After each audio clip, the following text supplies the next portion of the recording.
Alright guys, man, I have been hearing a lot of stuff about this Gintama chapter. In the Toriko live stream, there was some people were saying it was confusing. People were saying it was freaking insane, and it's gonna be crazy. The truth was finally revealed, so I'm gonna find out what the hell they're talking about. But here we are for Gintama Chapter 593, entitled "The Two Utsuros," and we see a Takatsuki. Look at my boy, man, with Oboro laying down on the floor, blood coming all out, a fading light. Still stressing this chapter, the title for this chapter, "The Two Utsuros," man. Just has it run dry? Oh, we see Takatsuki standing tall with Oboro on the floor. Finally, this immortal blood. Oh, yo, Oboro's bleeding a lot. Oboro, now I can finally go home. We see Oboro, man, just standing there, the blood coming all out. It was long, but this meager level of pain, when compared to your eternal ongoing suffering, is nothing but a momentary pinprick. And I love how Oboro still to this very day continues to keep Utsuro / Shoyo as the number one thing in his mind. You know, even though this man is in near death, he states that he can finally go home, but this pain does not even compare to the eternal suffering that Shoyo feels. You know, that's incredible. That's incredible, guys. Whenever you're dying, but yet you're thinking about somebody else and how they're suffering more than you are right now, and how you're lucky to be in the situation. I mean, I have no words. Just absolutely amazing stuff. That's true love right there. That is true love. Whenever you love someone so much that you're happy that you're in this pain, or that you feel sorry for them that they can't feel that pain. That pain of death, just Jesus, man. I can't even imagine it because I haven't lived for like as long as Utsuro has. I don't have immortality, so it's just constantly seeing the ones you love die over and over and over again, seeing all this stuff happen over and over. It's crazy. Listen, Takatsuki, now that I am released from my blood vow, I'm returning to the place I wish to go to. There is something that I must tell you, not as Utsuro's hunting dog, but as Yoshida Shoyo's first disciple. And Takatsuki's looking back, man, with this shocked expression. You see the eye coming down, the blood coming down his face. Here we see Utsuro, man, with the Tendoshu all surrounding him. That is what Yoshida Shoyo, what Utsuro is. The true identity. It's finally revealed. The leader of the Tenshoi Naraku Oboro was given the blood of the immortal Utsuro, thus saving his life and making his samurai immortal. Wait, okay, so Gintoki Katsura. Oh yeah, that's right, because he came to tell him the truth about the whole situation. The leader of the Tenshoi Naraku Oboro was given the blood of the immortal Utsuro, thus saving his life, making him semi-immortal. Because of that, he vowed loyalty to Utsuro, to Yoshida Shoyo, until that blood ran out. He was Yoshida Shoyo's first and last disciple. Utsuro was still acting as Naraku's original leader when he met Oboro, and he became Yoshida Shoyo. It was by Oboro that Yoshida Shoyo was ended.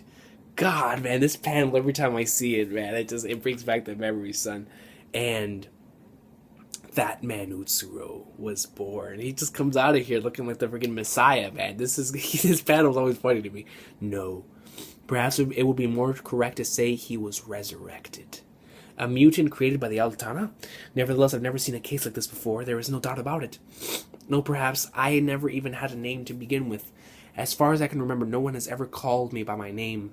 Instead, I had been showered with countless labels of blame and hostility. The only one I remember is Oni. Oni. Wait. Who's saying this? Is that Oboro or is this Shoyo? No, perhaps I never even had a name to begin with. As far as I can remember, no one ever called me my name. I remember is Oni. And it's an ogre type of demon. I had heard that there was an Oni that ate corpses, so I came to investigate. He's found a rather cute little Oni. And you see Gintoki looking back, man. Because he's remembering that. He's remembering exactly what he stated. So that is Shoyo talking. I do not know where or when he was born, but it seems Utsuro was feared by those around him because of his immortality and underwent persecution for it. He was mangled, skewered, and burned. That person died many times, but every time he resurrected, every time the fear and hatred he received by those around him grew, but while he tasted enough pain continuously to make his soul disappear, that person did not die. Can you imagine going through that, man? Just look at that. He mangled, skewered, and burned at such a young age. That person died many times. And every single time he came back to life, the people around him hated him even more. Like, it's not even fair, man. Look at that, burned at the cross. Even after he died and was born countless times, he could not disappear. And so they were born to overcome the endless pain of countless deaths and countless lives, countless selves. Wow. So to overcome his pain, to overcome the countless deaths and countless amount of lives he's received after coming back to life, it's just turned into countless selves. You know, he countless different variations of himself. And wow, son. I mean, it's something that we could have already guessed, but it hurts. It sucks. It just sucks just to remember how Shoyo was, man, and how he actually was happy there. These people actually cared for him. Just knowing how everything that he went through just to get to that point. It's crazy, man. To escape the eternally ongoing pain, I created countless personalities and painted over myself.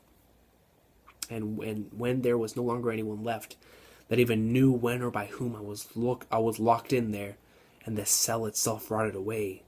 Wait a minute, yo. Let me read this again.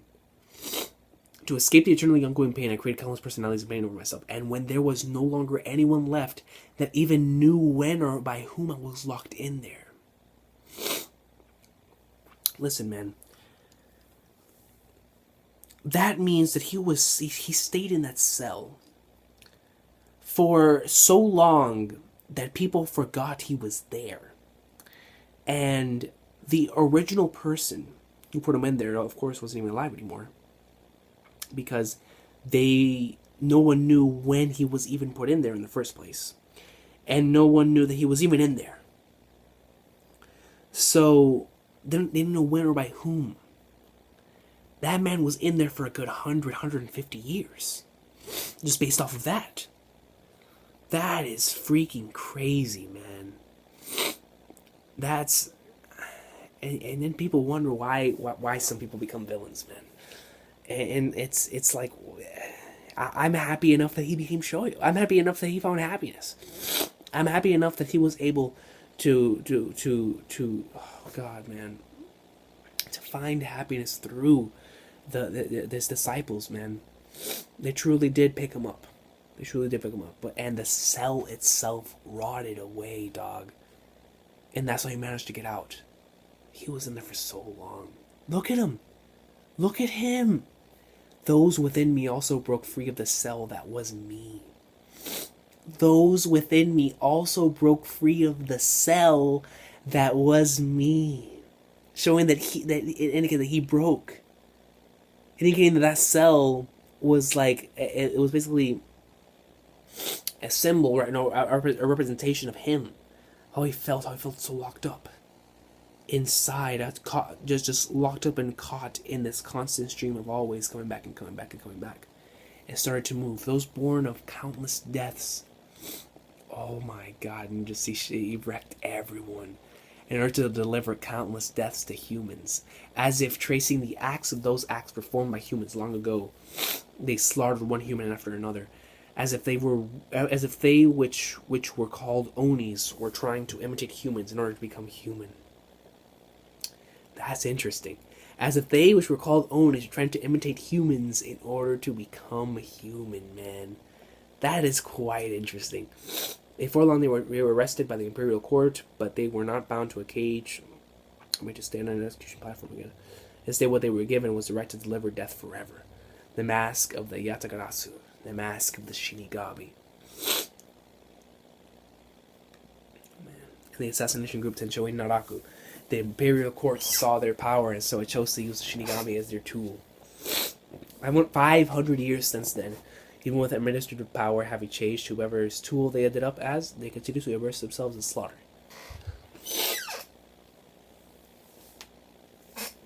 as if yearning for the death that would never visit them, as if the Onis were yearning to be human. I simply stayed quiet and watched it happen. I simply stayed quiet and watched it happen. A me that hated humans, a me that feared humans, and a me that yearned for humans. They were all me. Let me go back up real quick, yo. As if yearning for the death that would never visit them, as if the Onis were yearning to be human. You know, that's why they found. That's why he found so much happiness in Takatsugi and Katsura and Gintoki and Oboro, man.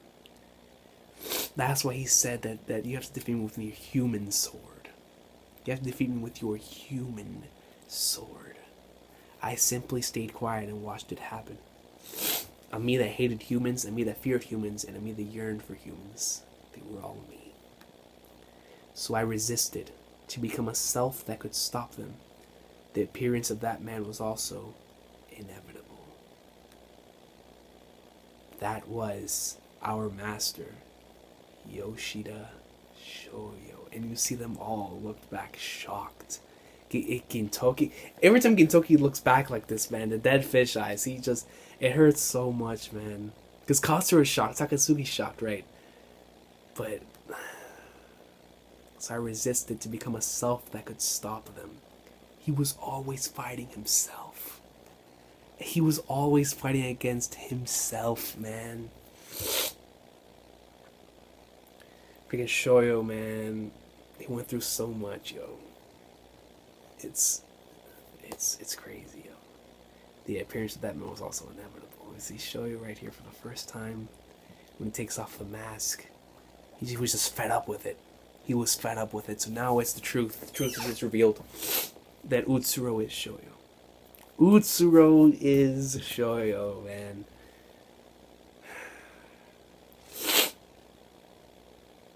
Wow.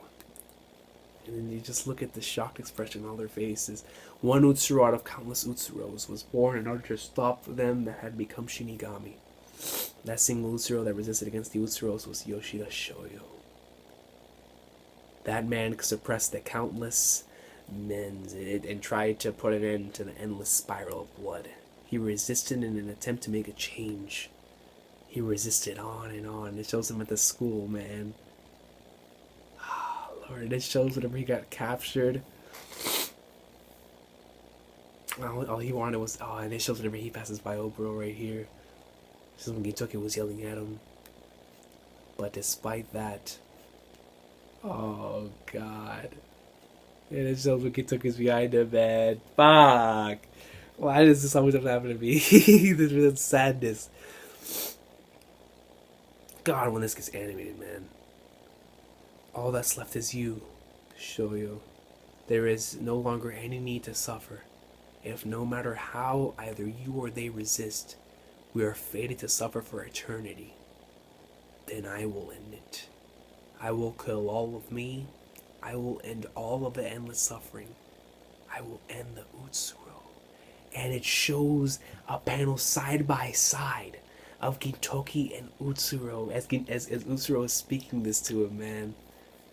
God. So when Nobume stated that it wasn't you who killed him, it was that man who killed Shoyo. There is no longer any need to suffer, no matter how either you or they resist. We are fated to suffer for eternity. Then I will end it. I will kill all of me. I will end all of the endless suffering. I will end the Utsuro. Farewell, me. That's when Gintoki cuts off the head, and then it shows freaking him too. What, bro? What a chapter!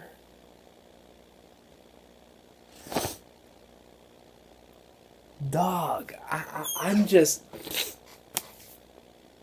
I'm speechless. I truly am, yo. Like, wow. Bruh, dude. Yo, I'm shook. I don't even know how to respond. I don't. Holy crap, dude. What a chapter of Gintama.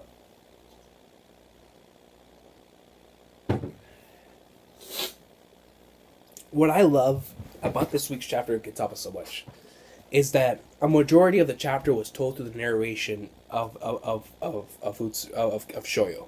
Shoyo was narrating almost the entire chapter, and just seeing the amount of pain that he went through, man. And he went through so much pain for so many years, and he just wanted to stop it. He just said, "I'm done. I'm done being this person."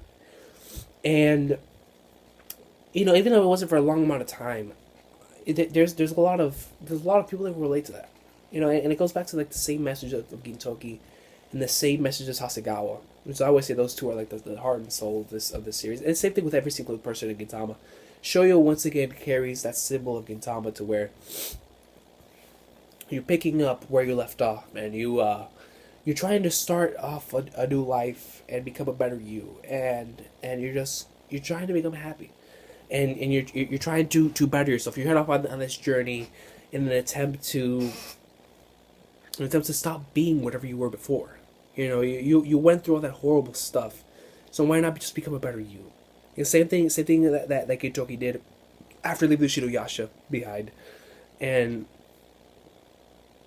when in Shoyo's case, man, for years, hundreds and hundreds of years, and he finally just wanted to put an end to it, man. He went against them. He created a school. He became the Yoshida Shoyo they knew. And then Utsuro comes back to haunt him, and it's this freaking side-by-side comparison of him and Gitoki, and they both been cut off the head, dog. What the hell, bro? But I'm kind of like just thinking about it. Like of course that's symbolic. Gitoki was the one that killed him. Gitoki was the one that cut off his head.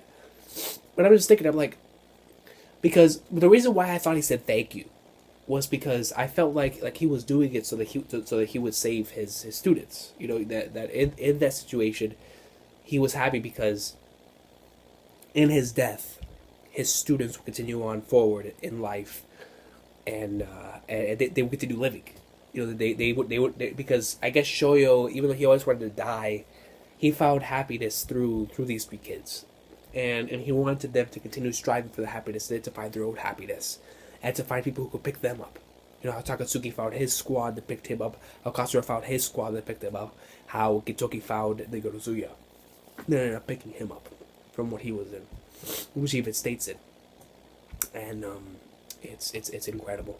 It's incredible because it's like Shoyo was always battling with himself, and I love that comparison with a cell. How it always seemed like he was locked up, and when that cell finally rotted, and it was opened up, then it was all hell broke loose. But then something came back, and he was just tired of being this man. And he changed. And so out of all those Kalosutsuros, one of them rose to rise against the heavens, and that was Utsuro, man, or Shoyo. And it's crazy, but that last panel is truly spooky because it shows what Utsuro comes up right behind him, and that panel right there is I have to analyze it more because he states. Let me go all the way back to like page 16. Whenever he's looking back and he sees like all the different Utsuros on the floor, this is very, very crazy. All the Utsuros on the floor. All that's left is you, Shoyo. There's no longer any need to suffer. If no matter how either you or they resist, we are fated to suffer for eternity, then I will end it. I will kill all of me. I will end all of this, and all of the endless suffering. I will end the Utsuro. Farewell me.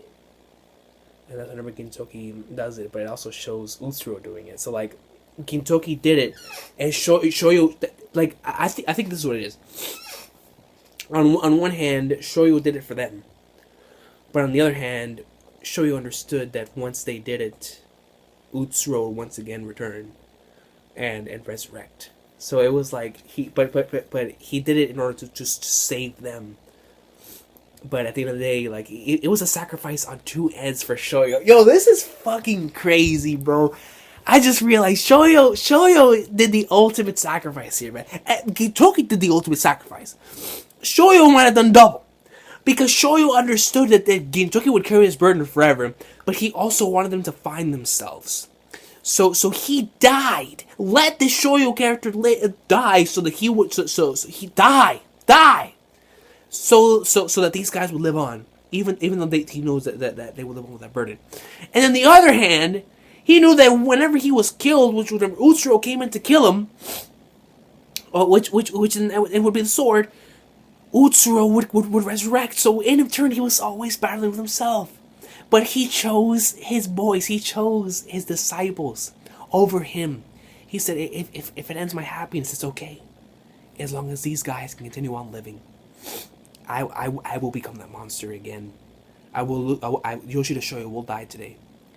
But I love you guys. You know, and that's something to me that's absolutely incredible, man.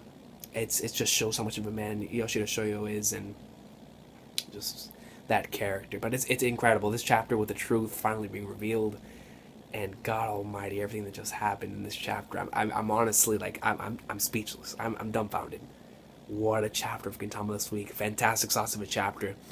Next week we continue, but God, this final, just so many symbolic things in this chapter. Just a lot of things representing other things, and wow, what a chapter.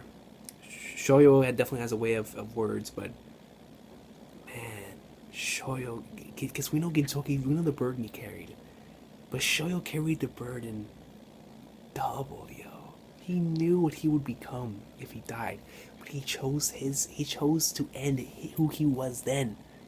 He chose to end who he was then in order to keep his boys living. If that's not a father, I don't know what it is, man. You guys are master today. I'm done. Gintama's, Shoyo, man, I love you, man. I freaking love you, Shoyo, man. Just have an awesome day, everybody, if you can. What a chapter, dog. Oh my gosh.